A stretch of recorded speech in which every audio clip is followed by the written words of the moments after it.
नमस्कार, मैं doctor Amitabh Singh. CPC lecture series में आज order number 22 death, marriage and insolvency of parties को लेकर आपके सामने उपस्थित हूं। इस ऑर्डर को लेकर विष्णु ठाकुर जी ने और बहुत से सब्सक्राइबर ने ये बात रखी कि ये ऑर्डर काफी ज्यादा कंफ्यूजिंग है, इसको एग्जांपल्स के जरिए आप एक्सप्लेन करिए। इसलिए इस ऑर्डर को मैंने क्लासरूम मेथड में आपके सामने प्रेजेंट करने का प्रयास किया है। क्लासरूम मेथड मींस एक एक चीजें आपको समझाता जाऊंगा। बेयर एक्ट भी साथ में है, तकवानी साहब को भी लेके आया हूं जिन्होंने काफी ज्यादा इस ऑर्डर में अपनी चीजें एक्सप्लेन की हैं। वहां कंफ्यूजन्स हैं, उन कंफ्यूजन्स को इलोबरेट कर दूंगा जिससे आप ऑर्डर नंबर 22 को बहुत अच्छे से समझ सकें। शुरू करते हैं order number 22 death, marriage and insolvency of parties. इस ऑर्डर में प्रश्न यह उठता है कि जब सिविल का मुकदमा कर दिया गया तो पार्टीज में से चाहे वो प्लांटिफ हो या डिफेंडेंट, अगर ये एक्सपायर कर जाए तो उस मुकदमे का क्या होगा? उस मुकदमे में क्या वो मुकदमा सरवाइव करेगा या अबेट कर जाएगा, डिसमिस हो जाएगा? मान लीजिए मुकदमे में पार्टी जीत गई, प्लांटिफ जीत गया। अब प्लांटिफ जीत गया, डिफेंडेंट हारा, डिफेंडेंट अपील में गया। डिफेंडेंट जब अपील में गया तो प्लांटिफ की एक्सपायरी हो गई। अब क्या होगा अपील का? अगर दोनों पार्टीज के 4 ग्राउंड थे, जिन ग्राउंड्स पर नीचे वाली कोर्ट ने 2 ग्राउंड पर प्लांटिफ को फेवर किया, 2 ग्राउंड पे डिफेंडेंट को फेवर कर दिया, दोनों लोगों ने क्रॉस अपील की ऑर्डर 41 रूल 21 में, वहां कैसे डिस्कस करेंगे अगर डेथ हो जाती है पार्टीज की? अगर पार्टी एक फीमेल है, चाहे वो प्लांटिफ हो या डिफेंडेंट, और मुकदमा करने के बाद वो शादी कर लेती है, तो उसके शादी करने से उसके मुकदमे वाले पहलू पर क्या इफेक्ट आएगा? अगर पार्टीज में से कोई इंसॉल्वेंट हो जाती है, इंसॉल्वेंट हो जाते हैं तो क्या असर आएगा? इन सारी चीजों को ऑर्डर 22 डिस्कस करता है। ऑर्डर 22 को अगर आप देखें तो इसमें एक बात बार बार निकल के आएगी इस पूरे ऑर्डर में कि अगर राइट टू सू, मुकदमा लाने का अधिकार अगर आपका बरकरार है तो केस सरवाइव करेगी। अगर राइट टू सू समाप्त हो जाएगा तो केस सरवाइव नहीं करेगी। तो पहला प्रश्न उठता है दिमाग में कि आखिर राइट टू सू कहते किसे हैं? देखिए,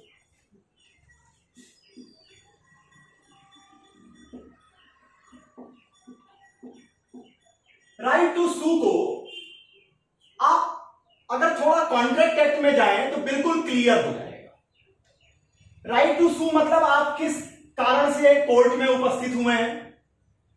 अब इसको आप ऐसे समझें कि निश्चित है कोई भी मुकदमा केवल मजाक करने के लिए तो किया नहीं जाता। एक व्यक्ति ने, हम मान लेते हैं कि बी ने एक वादा किया ए को, अगर बी अपना वादा निभा देता तो ए कोर्ट में नहीं खड़ा होता।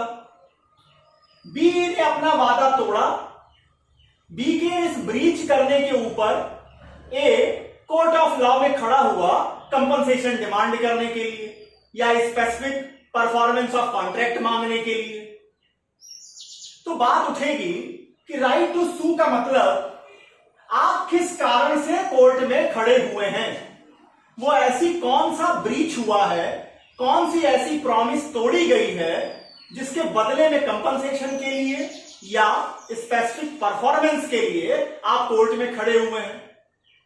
अब देखें, तो इसका अगर हम मतलब निकालें तो प्रॉमिस को आप 2 पार्ट में डिवाइड कर सकते हैं। प्रॉमिस को मैं ड्यूटी के रूप में कहता हूं। अगर बी ने कुछ करने का वादा किया है या कुछ नहीं करने का वादा किया है तो इसका मतलब बी ने ड्यूटी ली है ए के लिए। यह ड्यूटी 2 तरह की होती है। एक ड्यूटी को हम पर्सनल कहते हैं और दूसरी ड्यूटी को आप नॉन पर्सनल, या इसको आप कमर्शियल भी कह सकते हैं। अब समझिए, पर्सनल ड्यूटी मतलब क्या? पर्सनल ड्यूटी कहने का मतलब या पर्सनल क्वालिटी कहने का मतलब वो सारे ही गुण, वो सारे काम जिसमें एक व्यक्ति की पर्सनालिटी की इंपॉर्टेंस है। मतलब जैसे अब देखिए, सचिन तेंदुलकर विश्व के महानतम बल्लेबाजों में से एक हैं। अब हो सकता है कि सचिन तेंदुलकर का बेटा कल उनसे बड़ा क्रिकेटर बन जाए, लेकिन वो सचिन तेंदुलकर नहीं हो सकता। वो सचिन तेंदुलकर नहीं हो सकता। क्यों? क्योंकि ये उस बंदे की अपनी पर्सनल क्वालिटी है। कोई दूसरा विराट कोहली से आगे हो सकता है, लेकिन विराट कोहली नहीं हो सकता। दूसरा कपिल देव हम नहीं पैदा कर पाए। क्यों? क्योंकि कपिल देव की वो क्वालिटी उनकी पर्सनल क्वालिटी है। इसी तरह गाना गाने की बात हो, लता मंगेशकर जी हो, आशा भोसले जी हो, या आप सिंगिंग देख लीजिए, आप किसी भी तरीके का आर्ट देख लीजिए, मकबूल फिदा हुसैन के आर्ट देख लीजिए, किसी भी तरीके का अभिनय देख लीजिए, अमिताभ बच्चन जी हो। सारे ये चीजें जो एक व्यक्ति की पर्सनालिटी डिपेंड करती है और उस व्यक्ति के हिसाब पे चीजें सेट होंगी। हो सकता है आप पसंद करें ना करें, वो हमारा आपका अपना लुकआउट है, लेकिन कभी भी ऐसा नहीं हो सकता कि ए जो कि ये गाना गाता है, इसका बेटा भी बी भी गाना गाए। हो सकता है गाए, हो सकता है वो ए से अच्छा गाए, लेकिन आप ये नहीं कह सकते कि ए के बराबर ही बी गाना गाएगा।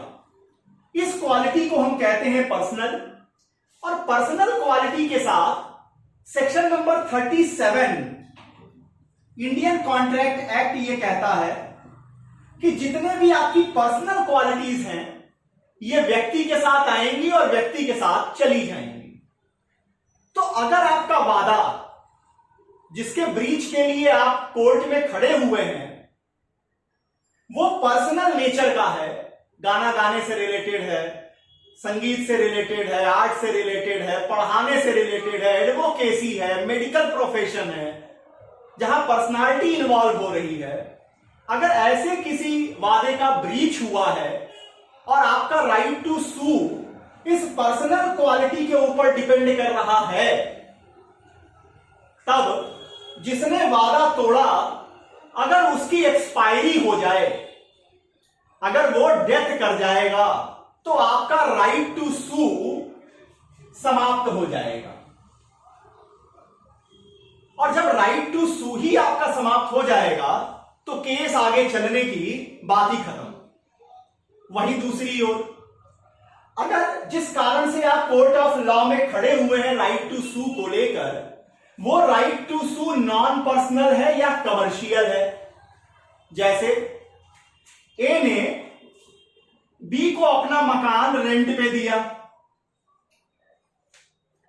अब बी के ऊपर 2 साल का रेंट बाकी है। इस 2 साल के रेंट को वसूलने के लिए ए मुकदमा लेके आता है। अब अगर ए मर भी जाए तो क्या राइट टू सू खत्म हो जाएगा? आंसर है नहीं। राइट टू सू अभी भी जिंदा है, किराया जो है वो जिंदा है, जो ड्यू है वो जिंदा है। ये मुकदमा सरवाइव करेगा, ये मुकदमा अवेट नहीं करेगा। कुछ शर्तें हैं ऑर्डर 22 में, वो डिस्कस करेंगे, लेकिन राइट टू सू आपका जिंदा रहेगा। क्यों? क्योंकि ये नॉन पर्सनल या कमर्शियल नेचर का क्वालिटी है। इसी एग्जांपल में मान लीजिए अगर बी मर जाए तो क्या होगा? तो भी राइट टू सू सरवाइव रहेगा, तो भी राइट टू सू जिंदा रहेगा। बी की जगह बी के लीगल रिप्रेजेंटेटिव आएंगे और ए को अपना बकाया किराया वसूलने का अधिकार रहेगा, वो उसे वसूल सकेगा। तो सबसे पहली चीज ये समझिए किसी भी मुकदमे को देख करके कि क्या वो क्वालिटी जिसके ऊपर वो मुकदमा खड़ा है, क्योंकि याद रखिएगा सीपीसी कभी भी आदमी को इंपॉर्टेंस नहीं देती। हमारे लिए प्लांटिफ कौन है, डिफेंडेंट कौन है, ये इंपॉर्टेंट नहीं। इंपॉर्टेंट है किस कारण से आप कोर्ट ऑफ लॉ में खड़े हुए हैं। बेमतलब का तो कोई कोर्ट ऑफ लॉ में आएगा नहीं। ऐसा था नहीं कि पार्क में घूमना था तो इसलिए आप कोर्ट चले गए, सिविल जज सीनियर डिवीजन के यहां खड़े हो गए। कि भाई साहब आप हमें अच्छे लगे इसलिए चले आए। आपके प्लेंट में जो आपने रेमेडी मांगी है, निश्चित है वहां कॉज ऑफ एक्शन आप दिखाएंगे। कॉज ऑफ एक्शन कहने का मतलब ही है कि आप कुछ मांगने के लिए कोर्ट आए हैं, कुछ आपके राइट्स का वायलेशन हुआ है। आपके राइट्स का वायलेशन हुआ, इसका मतलब किसी दूसरे आदमी ने ड्यूटी नहीं निभाई अपनी। तो वो ड्यूटी पहले ये देखिए कि वो पर्सनल नेचर की है या कमर्शियल नेचर की है।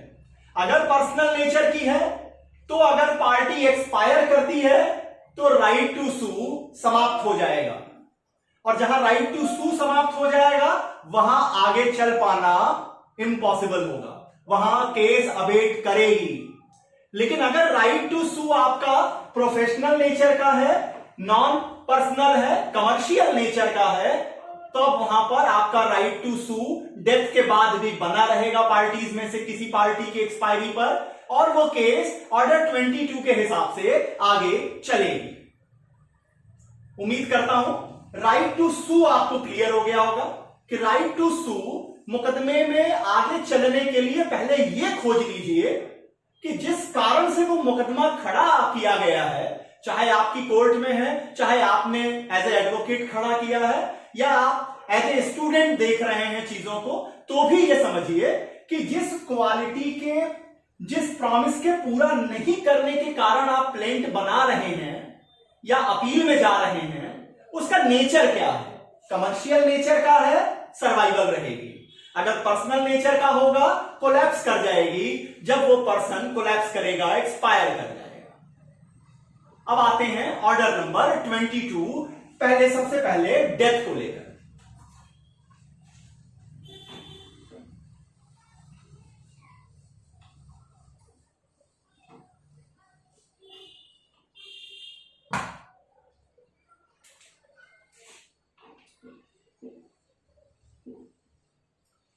जब आप डेथ को देखें ऑर्डर 22 में, तो रूल 1 से लेकर के 6 डेथ को डिस्कस करते हैं। एक एक करके रूल आपके सामने पढ़ देता हूं, क्योंकि रूल 2, 3 और 4 में काफी कंफ्यूजन पढ़ने वालों को होता है। रूल नंबर 1 उसी बात को कहता है जिस बात को मैंने आपके सामने डिस्कस किया। रूल 1 ये कहता है, the death of the plaintiff और defendant shall not cause the suit to abate if the right to sue survive। समझिए, A वर्सेस B का एक केस है। रूल नंबर 1 कहता है कि अगर राइट टू सू सरवाइव है, अभी जिंदा है, तो चाहे A मर जाए या B मर जाए, मुकदमा जिंदा रहेगा, मुकदमा अबेट नहीं होगा। कब जिंदा रहेगा राइट टू सू? ये जिंदा रहेगा जब ये राइट किस नेचर का होगा? कमर्शियल नेचर का होगा। अगर कमर्शियल नेचर के राइट के ऊपर बेस है ये केस आपकी, तो प्लांटिफ या डिफेंडेंट में से किसी के भी एक्सपायरी से ये केस अबेट नहीं होगी, ये आगे कंटिन्यू करेगी। अब आते हैं रूल 2 के ऊपर।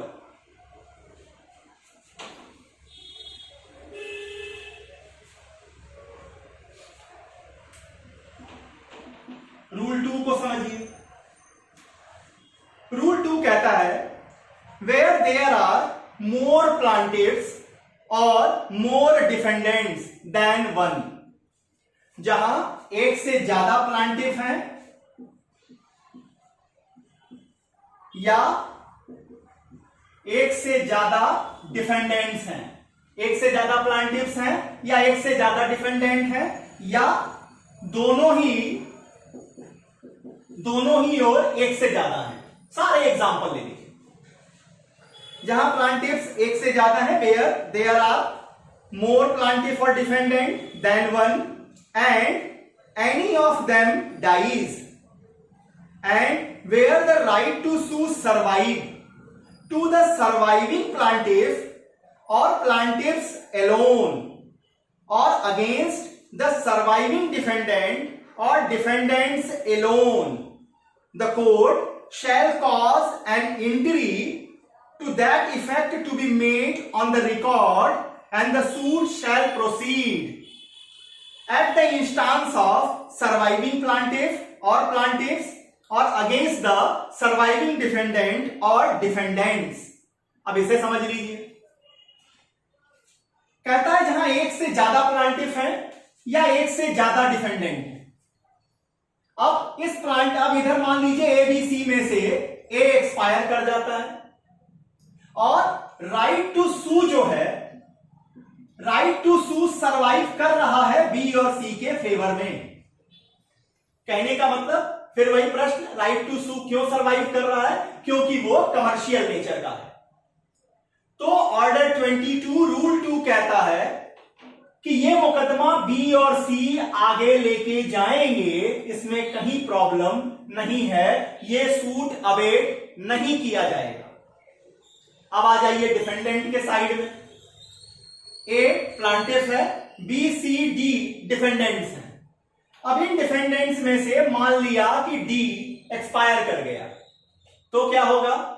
ए का मुकदमा बी और सी के खिलाफ चलता रहेगा, यह भी अवेट नहीं करेगा। डी का क्या होगा? उसके लिए अगले रूल्स में व्यवस्था दी गई है। लेकिन क्या होगा? ए का मुकदमा बी और सी जिनके फेवर, जिनके अगेंस्ट में ये राइट टू सू सरवाइव कर रहा है, वो केस आगे चलती रहेगी, अवेट नहीं होगी। रूल 2 भी आपको उम्मीद करता हूं क्लियर होगी। अब आते हैं जो सबसे ज्यादा कंफ्यूजिंग है, रूल नंबर 3।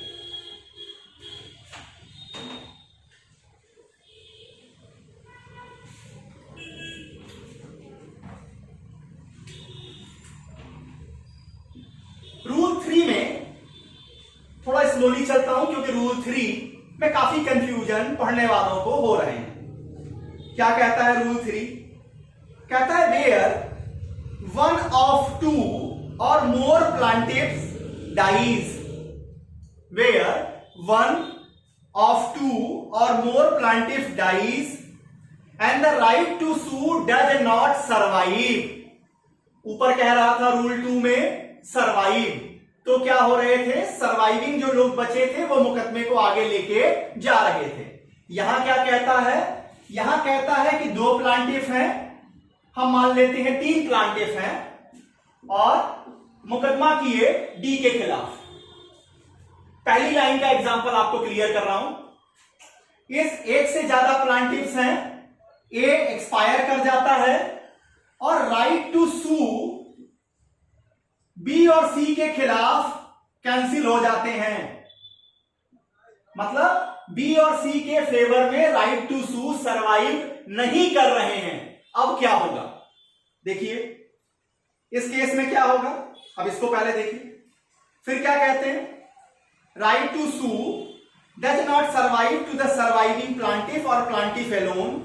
और एक दूसरा, यहीं पर एक और कंफ्यूजन आपके लिए, और ए सोल प्लांटिफ, मान लेते हैं ये सिंपल एक ही प्लांटिफ है और इसने डी के खिलाफ मुकदमा किया है। ए सोल प्लांटिफ डाइज, ये मर जाता है, but right to sue survive, यहां लिख रहा है नॉट सरवाइव। ध्यान से देखिएगा, यहां कंफ्यूजन होते हैं। एक से ज्यादा प्लांटिफ है, एक प्लांटिफ मर गया, इस प्लांटिफ के मरने से को प्लांटिफ जो बी और सी हैं उनके फेवर में लेकिन राइट टू सू सरवाइव नहीं कर रहा। दूसरी लाइन में कह रहा है सोल प्लांटिफ है, इकलौता प्लांटिफ है, वो एक्सपायर कर गया लेकिन राइट टू सू सरवाइव हो रहा है। रूल 3 में ध्यान दीजिएगा, बार बार यही कंफ्यूजन है। एक से ज्यादा में सर्वाइवल नहीं है, एक सिंगल में सर्वाइवल है। क्या होगा वो देखिए। कहता है the court on an application made on that behalf shall cause the legal representative of the deceased plaintiff to be made a party and shall proceed with the suit। आप समझिए क्या होगा। इस वाले मुकदमे में बी और सी, तो मुकदमा का मेन ग्राउंड राइट टू सू उनके फेवर में है नहीं, सरवाइव कर नहीं रहा है, वो केस को आगे नहीं ले जा पाएंगे। अब क्या होगा, अब यहां पर 90 डेज का लिमिटेशन पीरियड मिलेगा, 90 डेज का टाइम मिलेगा ए के लीगल रिप्रेजेंटेटिव को,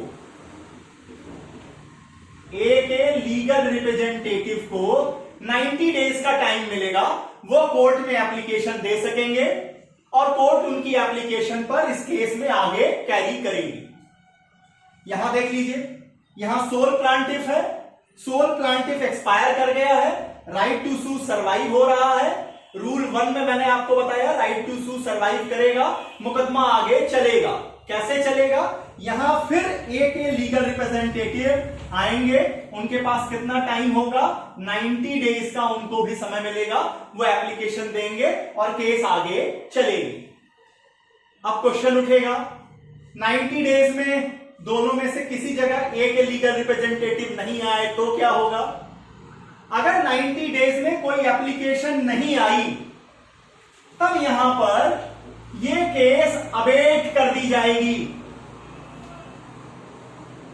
अब ये केस अबेट कर दी जाएगी, क्यों, क्योंकि राइट टू सू पहले वाले एग्जांपल में सर्वाइविंग प्लांटिफ्स के फेवर में है ही नहीं, नीचे वाले में सोल प्लांटिफ के फेवर में थी, लेकिन वो उनके लीगल रिप्रेजेंटेटिव 90 डेज का लिमिटेशन है, इसके अंदर वो नहीं आए।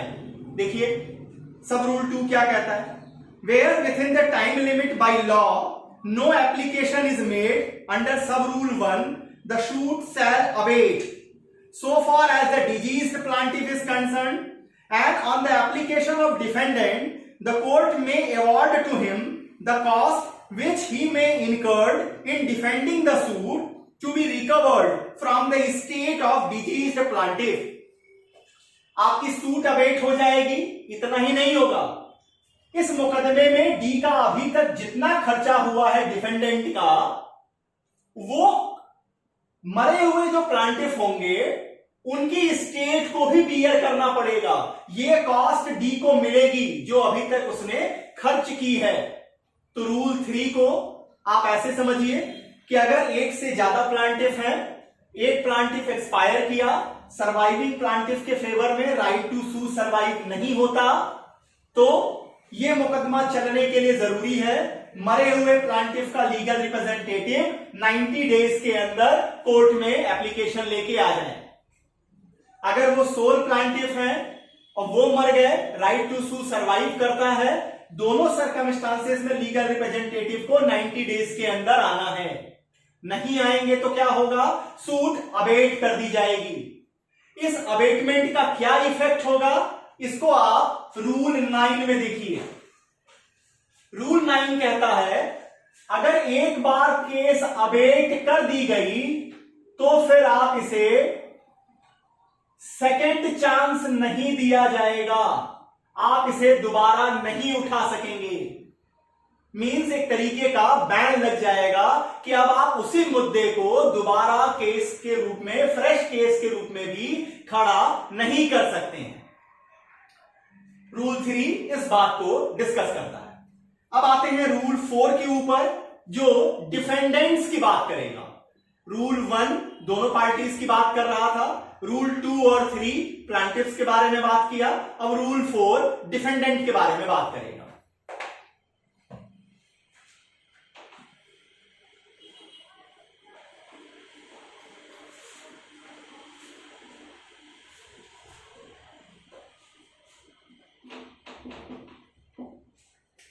रूल 4 कहता है procedure in case of death of one of several defendant और ऑफ सोल डिफेंडेंट। फिर वही एग्जांपल आएंगे, एक तरफ प्लांटिफ कर दीजिए, दूसरी तरफ एक से ज्यादा डिफेंडेंट कर दीजिए, या सोल डिफेंडेंट कर दीजिए। दोनों एग्जांपल्स लेके चल रहा हूं। Where one of two or more defendant dies and the right to sue does not survive against the surviving defendant or defendants alone, or a sole defendant or surviving sole defendant dies but the right to sue survive the court on an application made in that behalf shall cause the legal representative of the deceased defendant to be made a party and shall proceed with the suit. समझिए अब यहां कहता है कि एक तरफ ए है, दूसरी तरफ एक से ज्यादा डिफेंडेंट है। डिफेंडेंट में से हम मानते हैं कि बी मर गया है और सी और डी के अगेंस्ट में जो राइट टू सू है वो नॉट सर्वाइविंग है, ये सर्वाइव नहीं करता। अगेंस्ट बी और सी और डी के खिलाफ राइट टू सू सर्वाइव नहीं करता। दूसरी ओर सोल डिफेंडेंट है, सोल डिफेंडेंट एक्सपायर कर गया but right to sue survive कर रहा है। अब क्या करेंगे? फिर कहता है यहां एप्लीकेशन देंगे कोर्ट को। पहला क्वेश्चन यही खड़ा हो गया, कौन एप्लीकेशन देगा? क्या डिफेंडेंट एप्लीकेशन देगा? आंसर है नहीं। याद रखिएगा, क्योंकि आप गए हैं कोर्ट में रेमेडी मांगने के लिए, प्लांटिफ की लायबिलिटी है, जरूरत प्लांटिफ की है। कुआं कभी प्यासे के पास नहीं जाएगा, प्यासे को कुएं के पास जाना है। कौन गया है कोर्ट ऑफ लॉ में? प्लांटिफ। रेमेडी किसको चाहिए? प्लांटिफ को। वो प्लांटिफ एप्लीकेशन देगा। वहां कितने दिन? रूल 3 में भी प्लांटिफ ने दिया, यहां भी रूल 4 में भी प्लांटिफ एप्लीकेशन देगा कोर्ट को कि ये जो मरा हुआ डिफेंडेंट है इसके legal representative X Y Z हैं, आप इनको शामिल कीजिए इस मुकदमे में और ये मुकदमा आगे कंटिन्यू करेगा। यहां इस वाले एग्जांपल में भी ए अप्लाई करेगा कि एक्स वाई जेड जो डी के लीगल रिप्रेजेंटेटिव हैं इनको आप शामिल कीजिए और मुकदमा आगे सरवाइव करेगा। अगर नहीं अप्लाई करेंगे 90 डेज में फिर क्या होगा? फिर ये मान लेंगे कि इस डिफेंडेंट जो मरे हुए हैं इनके खिलाफ केस आपकी अबेट हो गई। अब आप पूछेंगे जो बच गए उनके, तो बचे वाले के खिलाफ तो पहले ही सर्वाइवल खत्म है, वहां तो पहले ही आपके फेवर में कुछ नहीं है। और अगर अब आपने बी के लीगल रिप्रेजेंटेटिव्स को जोड़ने के लिए एप्लीकेशन नहीं दी तो अब इस डिफेंडेंट के खिलाफ जो सूट होगी वो अबेट कर जाएगी, लीगल इफेक्ट फिर वही आएगा। अब यहां पर थोड़ा रुकते हैं।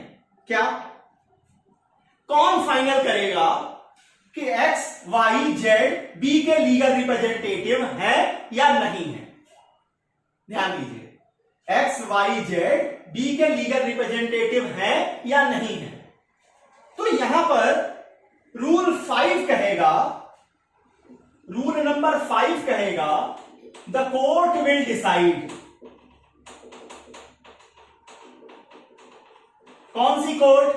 जो ट्रायल कोर्ट जहां मुकदमा चल रहा है, ये उनकी जिम्मेवारी है कि वो फिक्स करें एक्स वाई जेड बी के लीगल रिप्रेजेंटेटिव है या नहीं है। और अगर मान लीजिए ये चीज यहां नहीं फिक्स हुई, अपील में मुकदमा चला गया, वहां अगर एक्सपायरी हो गई ऐसे पार्टी की जो कि जिसके अगेंस्ट में राइट टू सू सर्वाइव कर रहा था, अब क्या होगा? वहां पर अपीलाट कोर्ट खुद भी फिक्स कर सकती है या ट्रायल कोर्ट को वो मैटर फिर से भेज देगी कि आप पहले ये फिक्स कीजिए और फिक्स करने के बाद तब हमें भेजिए। तो रूल 5 ये कहता है कि कोर्ट विल डिसाइड। अब एक और प्रश्न दिमाग में आ जाता है, पहले उसे देख लेते हैं। वो क्या है? मान लीजिए इसी एग्जांपल में बी एक्सपायर कर गया और इनका कोई लीगल रिप्रेजेंटेटिव नहीं है, नोबडी इज अवेलेबल, कोई है ही नहीं। अब क्या करेंगे? अब यहां पर आएगा रूल नंबर 4A। 4A कहता है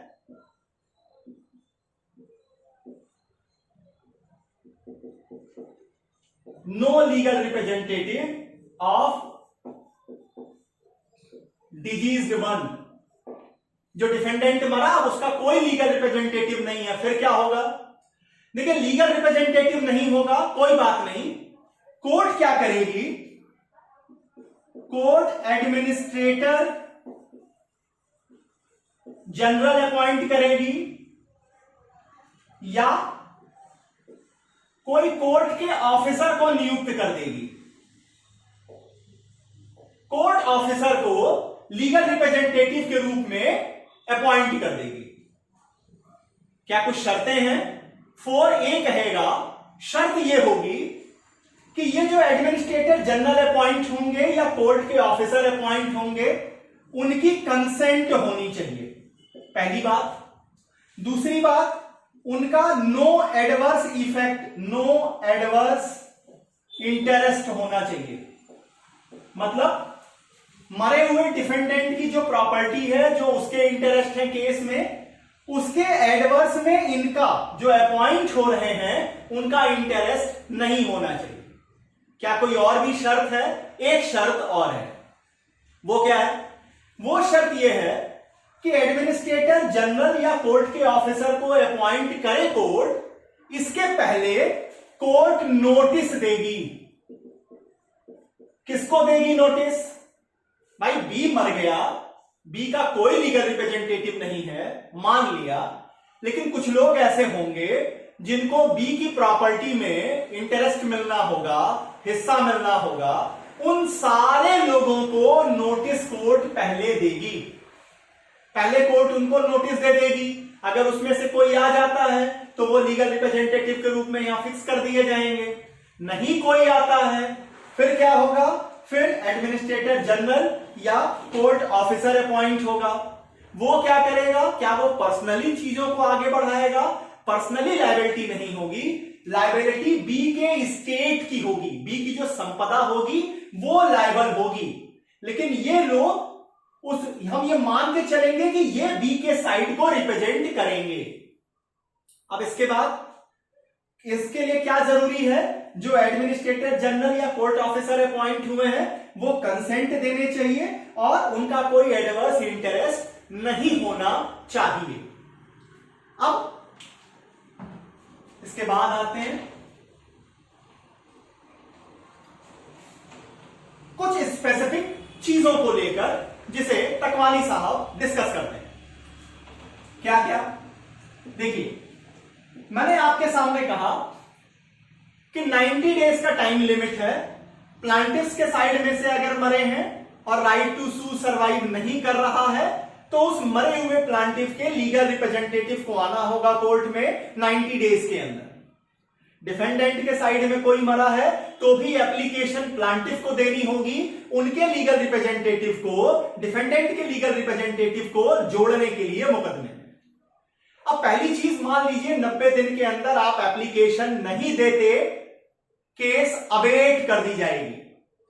क्या अवेटमेंट के लिए कोई स्पेशल ऑर्डर दिया जाएगा? आंसर है कोई स्पेशल ऑर्डर नहीं दिया जाएगा। लेकिन अगर आप इस अवेटमेंट ऑर्डर को चैलेंज करते हैं, पहली बात किस ग्राउंड पे चैलेंज करेंगे? सफिशिएंट कॉज के ग्राउंड पे चैलेंज करेंगे लिमिटेशन एक्ट के। वो क्या कहता है? कहता है कि आपको किसी भी तरीके से इंफॉर्मेशन नहीं मिल पाई कि वो प्लांटिफ या वो डिफेंडेंट एक्सपायर कर गया है और इसमें आपकी फॉल्ट नहीं थी। कोर्ट को अगर समाधान हो जाता है वो अवेटमेंट ऑर्डर कैंसिल कर देंगे, क्वैश कर देंगे। लेकिन ये अवेटमेंट का ऑर्डर क्वैश करने के लिए स्पेशल ऑर्डर देना होगा। केस को अवेट करने के लिए स्पेशल ऑर्डर नहीं देना है, लेकिन केस को अवेटमेंट को क्वैश करने के लिए स्पेशल ऑर्डर देना होगा। अब दूसरी चीज समझिए, प्लांटिफ या डिफेंडेंट की एक्सपायरी का, प्लांटिफ ऑब्लिक डिफेंडेंट की एक्सपायरी का, डेथ का कोई इफेक्ट नहीं पड़ेगा किस मुकदमे में? अगर मुकदमा रिप्रेजेंटेटिव सूट है या हिंदू अनडिवाइडेड फैमिली का कर्ता प्लांटिफ है या डिफेंडेंट। क्यों? देखिए, प्लांटिफ या डिफेंडेंट की एक्सपायरी का कोई इफेक्ट नहीं पड़ेगा रिप्रेजेंटेटिव सूट में। क्यों? रिप्रेजेंटेटिव सूट मतलब क्या? जो आदमी सामने कोर्ट में प्लांटिफ या डिफेंडेंट के रूप में दिखाई दे रहा है वो सिर्फ रिप्रेजेंटेशन कर रहा है। किसकी रिप्रेजेंटेशन कर रहा है? पीछे एक ग्रुप खड़ा है। तो अगर रिप्रेजेंटेटिव जो है वो एक्सपायर कर गया, कोई बात नहीं, उस ग्रुप में से दूसरे आदमी को हम ले लेंगे वहां रिप्रेजेंटेटिव के रूप में। इसलिए इस एक्सपायरी का रिप्रेजेंटेटिव सूट के ऊपर कोई असर नहीं पड़ेगा। अब आइए, हिंदू अनडिवाइडेड फैमिली में कर्ता है, वो क्या है? वो एक लीगल स्टेटस है। कर्ता चाहे प्लांटिफ है, उसने उस हिंदू अनडिवाइडेड फैमिली के दूसरे लोगों पे मुकदमा किया है या दूसरे लोगों ने उसके ऊपर मुकदमा किया है।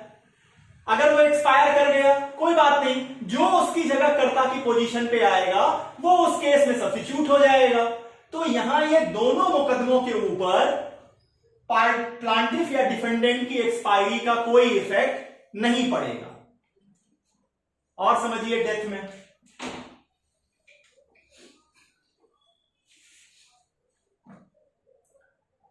एक एग्जांपल लेके आपको एक क्लासिक चीज समझाता हूं। ए वर्सेस बी का मुकदमा हुआ। ए डिग्री होल्डर हो गया,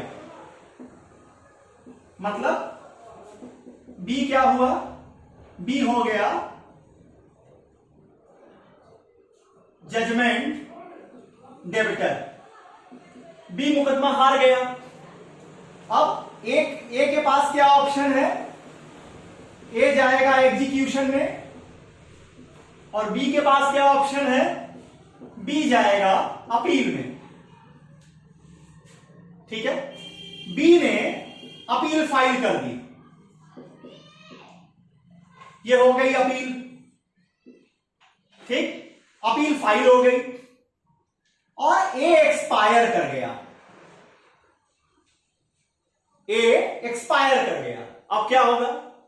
अब देखिए, जिस तरह रूल 1 और 3, 4 भी प्लांटिफ के ऊपर लायबिलिटी कह रहा था कि आप अप्लाई करेंगे कोर्ट ऑफ लॉ में मरी हुई पार्टी के लीगल रिप्रेजेंटेटिव को जोड़ने के लिए, अब यहां पर लायबिलिटी अपीलांट की होगी। क्यों? क्योंकि रेमेडी कौन मांग रहा है? अपीलांट। सिविल कोर्ट में हमेशा आंख बंद करके एक बात याद रखिएगा, जो कोर्ट में रेमेडी मांगने जाएगा लायबिलिटी उसी के सर पे होगी।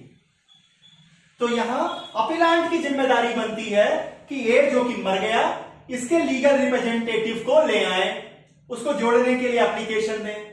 अब अगर 90 डेज में इन्होंने अप्लाई नहीं किया, क्या हो जाएगा? यहां भी अपील अबेट कर दी जाएगी। क्लियर? यहां पर एक और इंटरेस्टिंग एग्जांपल आपके सामने इसी एग्जांपल में रखता हूं। देखिए, ए और बी में जो मुकदमा हुआ, इसमें टोटल 4 इशू थे। ठीक है, कोर्ट ने क्या किया? 2 issue in favour of A कर दिया और 2 issue in favour of B कर दिया। अब अगर देखिए, दोनों पार्टी डिग्री होल्डर है, जीते जो उनके फेवर में हुआ उसके लिए डिग्री होल्डर है, जो वो हार गए उसके लिए जजमेंट डेप्टर हो गए। अब क्या होगा? अब इन दोनों लोगों ने क्रॉस अपील की, जो पॉइंट उनके खिलाफ होगा उस पर वो अपील फाइल करेंगे। दोनों लोगों ने क्रॉस अपील की। अब क्रॉस अपील में समझिए, क्या क्रॉस अपील सेम कोर्ट में की है या डिफरेंट कोर्ट में की है? अगर सेम कोर्ट में क्रॉस अपील की गई है और ए और बी में से कोई मान लेते हैं कि बी मर गया, तो क्या होगा? तो इन दोनों क्रॉस अपील में, अगर सेम कोर्ट में है तो समझिए, तो इन दोनों जो क्रॉस अपील है इसमें से किसी एक में भी मरी हुई पार्टी के लीगल रिप्रेजेंटेटिव अगर 90 डेज में जोड़ दिए गए तो दोनों क्रॉस अपील जिंदा रहेगी, सरवाइव रहेगी, आगे चीजें चलेंगी। लेकिन अगर डिफरेंट कोर्ट में क्रॉस अपील की गई है, तब जिस कोर्ट में लीगल रिप्रेजेंटेटिव जोड़े जाएंगे वो वाली अपील आगे चलेगी, लेकिन अपील का वो पोर्शन जहां पर कि लीगल रिप्रेजेंटेटिव नहीं जोड़े जाएंगे वो अवेट कर जाएगी। सिंपल। क्रॉस अपील के केस में सेम कोर्ट होगा, एक में भी अगर जोड़ दिए गए हैं दोनों में ट्रीट कर लिए जाएंगे। अगर अलग अलग कोर्ट में क्रॉस अपील की गई है फिर क्या होगा, फिर दोनों कोर्ट में अलग अलग आपको लीगल रिप्रेजेंटेटिव जोड़ने होंगे। अब आइए, अब एक प्रश्न आता है कि मान लीजिए जो बी मरे हैं इनके 5 लीगल रिप्रेजेंटेटिव हैं और इसमें से 2 लोगों को हमने जोड़ दिया, तो क्या इस केस में यह चैलेंज किया जाएगा कि बाकी 3 लोग नहीं जोड़े गए? तो कहते हैं कि अगर 3 लोग या कुछ लोग छूट भी गए हैं तो केस या अपील अवेट नहीं की जाएगी। बहुत क्या होगा, ये लोग अप्लाई करेंगे, इनको भी जोड़ दिया जाएगा, लेकिन उससे केस या वो अपील अवेट नहीं करेगी, चलती रहेगी, जिंदा रहेगा। इतनी बातें एक्सपायरी डेथ के केस में, अगर प्लांटिफ एक्सपायर कर गए, अगर डिफेंडेंट एक्सपायर कर गए, किस तरीके से चीजें चलेंगी, क्या होंगी, इतनी बातें डेथ के केस में रखी आपके सामने। अब आते हैं मैरिज के केस में।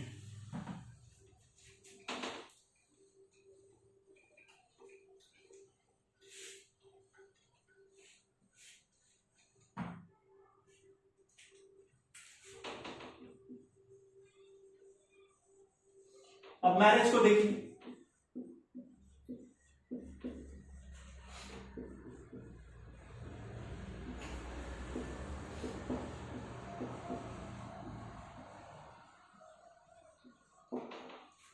ए वर्सेस बी, 2 एग्जांपल आपके लिए। पहले ने कह दिया कि प्लांटिव फीमेल है, दूसरे में मान लीजिए कि डिफेंडेंट फीमेल। अब क्या है, अगर प्लांटिव फीमेल है या डिफेंडेंट फीमेल है, इस मुकदमे में जब उसने केस फाइल की तब वो बैचलर थी। सूट फाइल होने के कुछ दिन बाद वो मैरिड हो जाती है, तो इस लड़की के जो डिफेंडेंट है या प्लांटिफ है उसकी शादी से क्या इफेक्ट पड़ेगा? अब पहले फिर से लौट के जाइए रूल नंबर 1 पे कि राइट टू सू सरवाइव करेगा तो मुकदमा सरवाइव करता रहेगा, आगे चलेगा। अब एक प्रश्न आपसे कि क्या किसी की शादी कर लेने से उसके राइट टू सू के ऊपर कोई इफेक्ट आएगा? आंसर है नहीं। तो जब कोई इफेक्ट ही नहीं आएगा तो यहां अवेट का कोई चांस नहीं है, मुकदमा आगे बढ़ेगा। अब यहां पर एक प्रश्न उठता है कि मान लीजिए ये लड़की मुकदमा जीत गई या ये लड़की मुकदमा हार गई, तो क्या ये फीमेल जिससे इसने शादी की है, इसका जो हस्बैंड है, क्या उसके खिलाफ डिग्री एग्जीक्यूट की जाएगी? और अगर वो फीमेल केस जीत गई है तो क्या उसका पति डिग्री का एग्जीक्यूशन करा सकेगा? इसको लेकर के रूल 7 बात करता है। रूल 7 कहता है कि generally in both circumstances if the degree has been issued in the favour of female plaintiff then, और if the degree has been issued against the female defendant or the plaintiff, then such degree will not executed generally against the husband or in the favor of husband। मतलब अगर वो मुकदमा जीत जाएगी उस degree को वो execute करा सकेगी, अगर वो मुकदमा हार जाएगी डिग्री उसके खिलाफ एग्जीक्यूट होगी, उसकी प्रॉपर्टी से रिलेटेड एग्जीक्यूट होगी।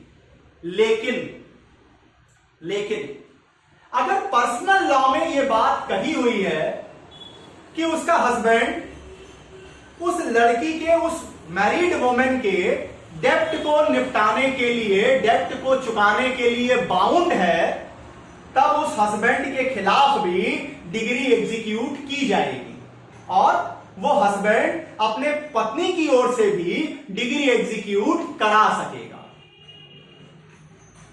इस पर एक बड़ी इंटरेस्टिंग क्वेश्चन मेरे सामने पिछले साल उठी, जब पिछले बैच को मैं सीपीसी यूनिवर्सिटी में पढ़ा रहा था। एक स्टूडेंट ने मुझसे बड़ा इंटरेस्टिंग सवाल पूछा, वो आपको भी बताता हूं, थोड़ा ये लाइट होगा मूड। उसने कहा कि सर मान लेते हैं कि ये एक लड़की है और इसने मेरे ऊपर ही मुकदमा किया है, मैं ही भी हूं, और इस मुकदमे के चलते रहने के दौरान मैं ए से शादी कर लेता हूं, अब मुकदमे का क्या होगा? मैंने कहा भाई, अगर ऐसी लड़की से भी आप शादी करने की हिम्मत रखते हैं जो आप ही के ऊपर मुकदमा की हुई हो, तो आप पहली बात तो पुरुष नहीं है, महापुरुष है, और महापुरुषों के लिए सीपीसी नहीं लागू होती। तो उसने कहा मतलब? हमने कहा भैया, अब कोर्ट ऑफ लॉ आपके फेवर या अगेंस्ट में क्या बोलेगी? अब तो आपने अपने घर को ही कोर्ट बना दिया और मां बाप को मजिस्ट्रेट बना दिया। अब तो 24 घंटे आप वो चीज थी। कहने का मतलब ये रेयरेस्ट ऑफ रेयर है, और अगर बी से ही डिफेंडेंट अगर इसी प्लांटिफ से ही शादी कर लेता है, फिर बचा क्या है? कोर्ट ऑफ लॉ में निपटाने के लिए क्या बचा हुआ है? आगे आते हैं इंसॉल्वेंसी को लेकर।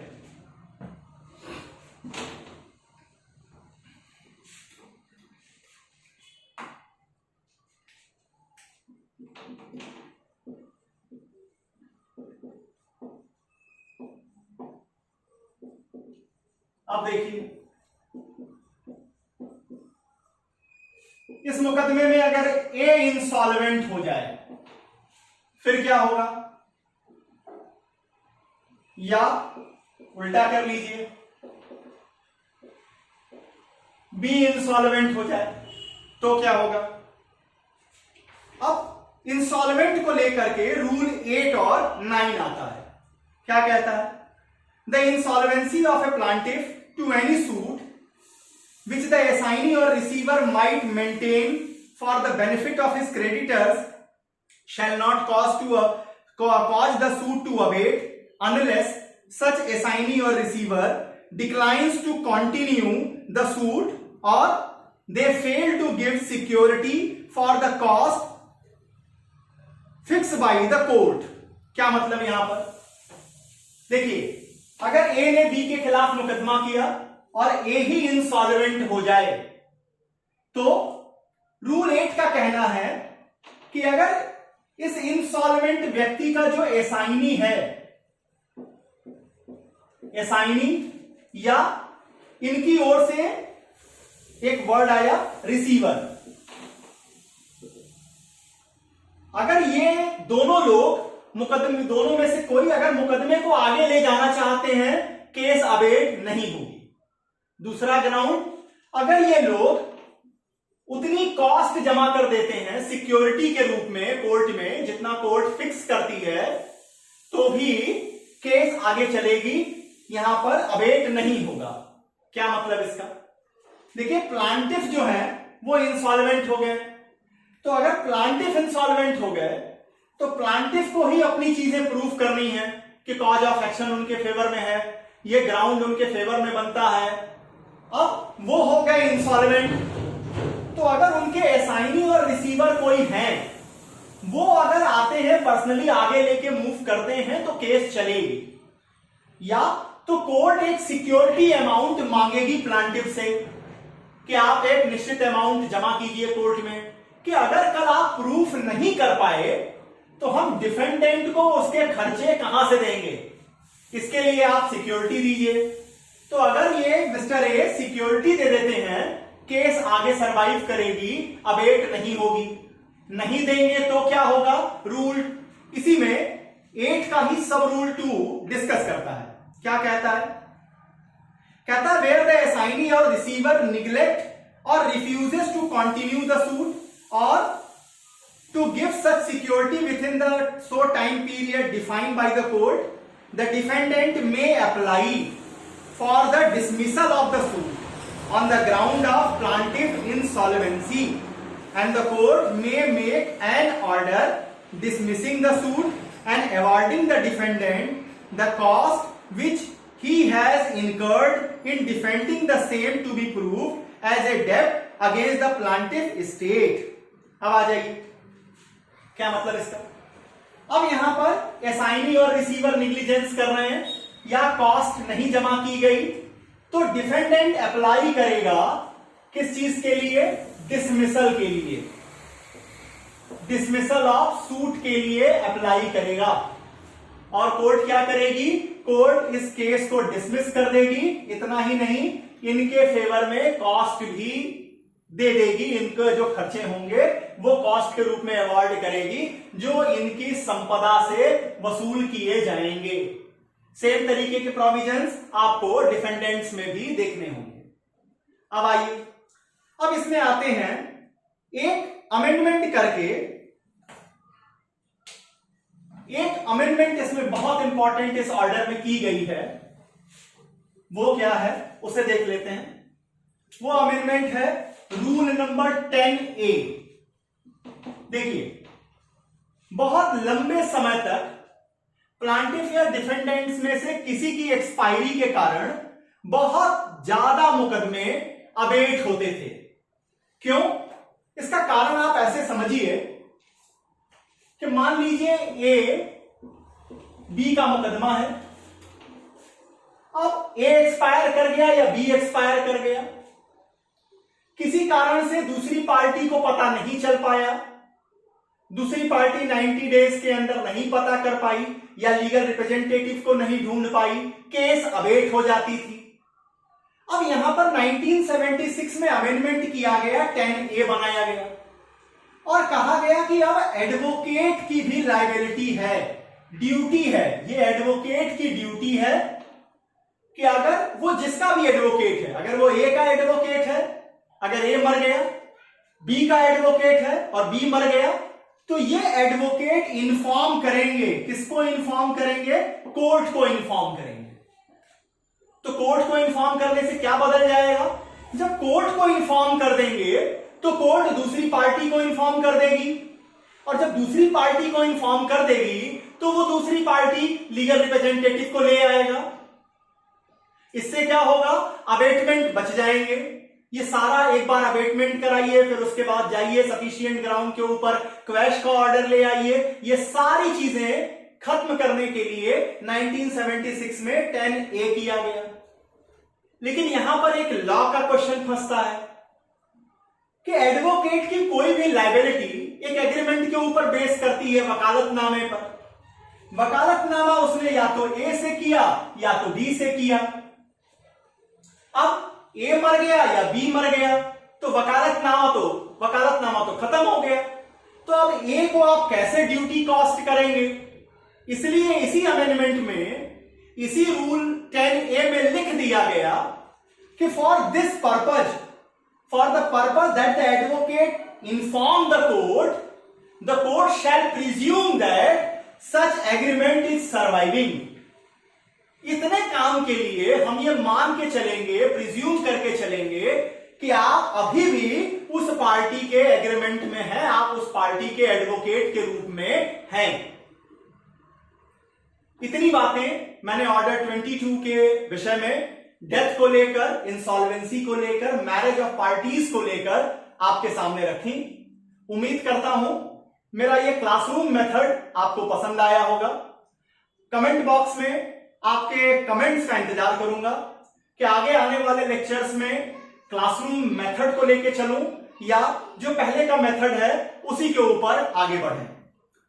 अगर आपको मेरा प्रयास पसंद आ रहा है, इसे लाइक करें, इस चैनल को खुद सब्सक्राइब कीजिए, अपने मित्रों और उन लोगों से जो लॉ की दुनिया से जुड़े हुए हैं उन्हें यह चैनल रेफर कीजिए। अगला टॉपिक जो सीपीसी में लेकर आपके सामने उपस्थित होऊंगा वो होगा ऑर्डर नंबर 36। तब तक के लिए बहुत बहुत धन्यवाद। नमस्कार।